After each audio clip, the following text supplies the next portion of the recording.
Hi, I'm Chuck Colson with this week's 2-Minute Warning. I don't know how to make it any plainer. I am tired of listening to the political claptrap on both sides of the political aisle regarding the deficit. Both sides claim to be concerned about the deficit. Neither one's willing to budge on their most cherished ideals. Actually, I wish that were the case. What they're really terrified of is offending their respective political bases. Even after Standard & Poor's warned that the United States AAA bond rating was in jeopardy, both sides, after expressing concern about the possible implications, dug in their heels, put their fingers in their ears, and hummed the same tired old tune. One side pays lip service to the idea that so-called entitlements must be reformed, but it's opposed to any real-world proposal to reform them. The other, the one with which I've identified most of my life, has ruled out any proposal that might raise anybody's taxes. The whole pseudo-debate is disheartening and dangerous. We got to face up to reality, folks, and the sooner, the better.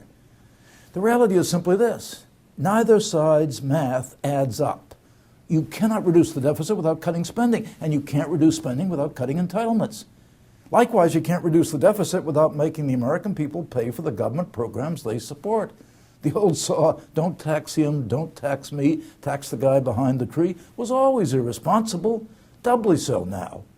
In the current circumstances, it's just like going to World War II and saying, well, we're not going to raise taxes. If we'd done that, we'd all be speaking German now. It's time for us to ask the questions we've assiduously avoided. What do we want from government, and how do we pay for it? Now, people are going to disagree on the answers, but if we don't ask the questions, somebody else is going to answer those questions, not for us, but for our children and grandchildren. Some of you may be thinking, oh, Chuck Colson's calling for higher taxes. No, I'm calling for Americans to act their age and for a fair tax system. And we got to break free of the political ideologies that are holding us over the edge of a financial precipice. I am a conservative. I'm not bound by rigid ideologies of either political party which refuse to reduce the size of government or refuse to raise taxes. I want to say a plague on both your houses.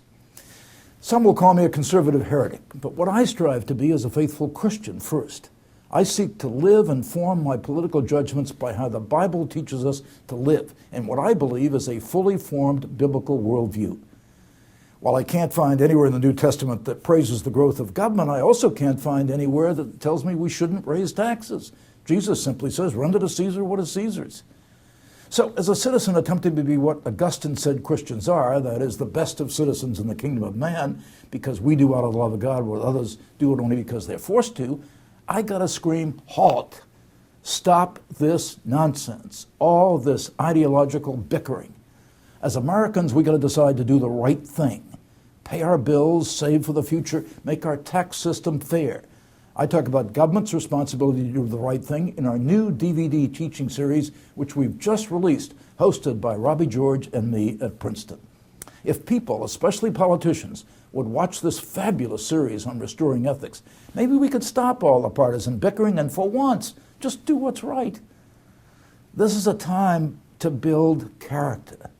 Deferred gratification is a primary virtue in doing that. The DVD series, Doing the Right Thing, tells us how to get out of the mess we're in. And you can get your copy of our series right here at colsoncenter.org and start teaching it in your home, your schools, your church, your small groups. But please, act today while there is still time. I'm Chuck Colson. That's this week's 2-Minute Warning.